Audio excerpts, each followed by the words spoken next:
The Committee on Science, Space, and Technology will come to order.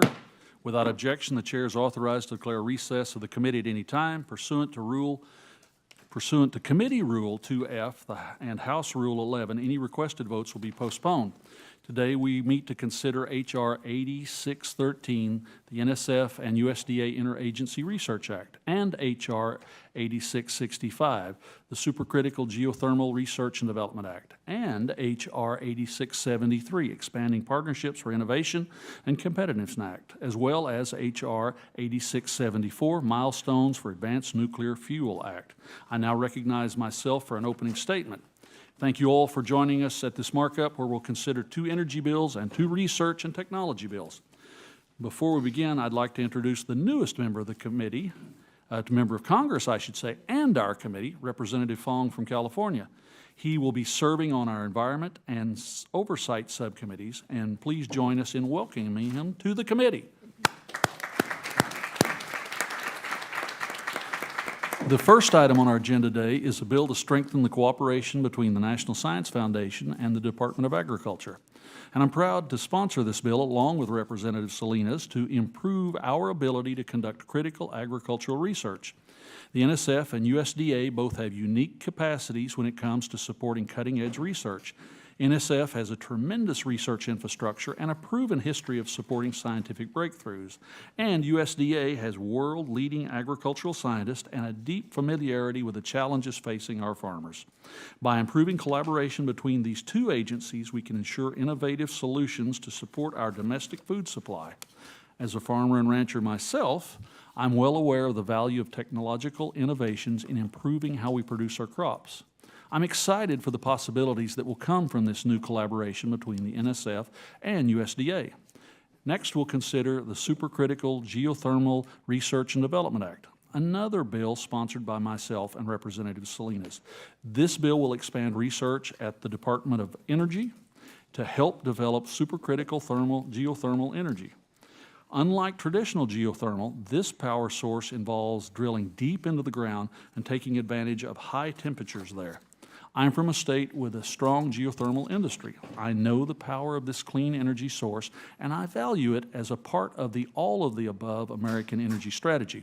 But right now, geothermal energy is confined to a few states that have the right geography to assess this energy. By developing enhanced geothermal systems, we can expand this power source across the United States. We can also make it a baseload energy source that can power entire city grids. This bill will help us do that by establishing a program with DOE's Geothermal Technologies Office to focus on supercritical geothermal research. It also expands the Frontier Observatory for Research in Geothermal Energy program to include supercritical geothermal. Lastly, it improves public-private partnerships with geothermal research and expands collaboration between DOE and the Department of Interior to better understand and locate geothermal sources. I'd like to thank Representative Salinas for joining me as a co-sponsor of this bill. The next bill is the Expanding Partnerships for Innovation and Competitiveness Act, or the EPIC Act. This bill will establish a foundation for standards in meteorology at the National Institute of Standards and Technology. This nonprofit organization will help NIST partner with the private sector to improve technological standards and advance NIST's work on emerging technologies. This is a successful model we've already seen used on other research organizations like DOE and the National Institutes of Health. NIST's work has always been foundational to U.S. industry, but today, with their work on artificial intelligence and quantum sciences, NIST has never been more vital to our competitiveness.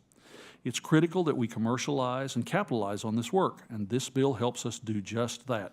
A NIST foundation will improve external partnerships and provide access to private and nonprofit capital.